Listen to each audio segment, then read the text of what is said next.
ఇవాళ లోకేష్ బాబు గారు చాతగాని ఒక మంత్రిగా మిగిలిపోయింది కాకుండా నిసిగ్గుగా ఈడుకొచ్చి కాలవలకి అసలు కాలువ లోపల చేయడానికి నువ్వు ఎందుకు వచ్చావు, నీకు ఏ శాఖ? సరే మేము ఇక్కడికి వచ్చి చూసాము, సవాల్ విసిరాడు కదా, మరి అంత దమ్మున్న నాయకుడు కదా సవాల్ విసిరాడని మేము వస్తే పారిపోయావు. సో పారిపోయే దానికి నువ్వు ఎందుకు సవాల్ విసిరావు? లేవు నీకు నిజంగా అంతగా జగన్మోహన్ రెడ్డి గారి కోసం మాట్లాడతానంటే రండి, ఓపెన్ చేస్తాం, డోర్లు ఓపెన్ చేస్తాం. మీలాగా భయపడే తరం కాదు మాది. కరకట్టకి దగ్గరలోనే ఉన్నాం, 200 మీటర్లో. అరే అప్లోడ్ చేసినోడికి ఫస్ట్ ర్యాంక్ ఎందుకు వచ్చిందయ్యా అంటే సమాధానం చెప్పు. చిన్న బిడ్డలకి బుక్స్, లేకపోతే చిన్న బిడ్డలకి బెల్ట్లు, చిన్న బిడ్డలకి షూలు, ఇవి ఎందుకు ఇవ్వలేకపోతున్నావు అంటే దానికి సమాధానం చెప్పు.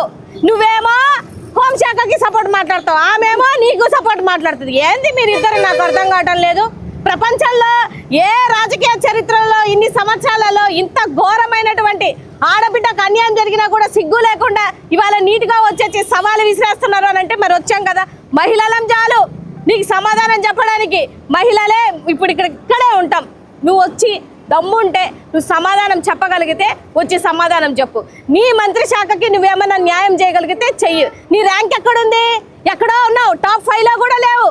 ఎక్కడో ఉండి నువ్వు ఇవాళ వచ్చి మాట్లాడుతుంటే ఎలా ఉంటుంది అంటే నీ శాఖ తప్ప అన్ని శాఖలు మాట్లాడుతున్నావు. దయించి చిన్న బిడ్డల యొక్క కూడు విషయంలో, చిన్న బిడ్డల యొక్క బట్ట విషయంలో మాత్రం చిల్లర రాజకీయాలు చేయక లోకేష్ బాబు గారు.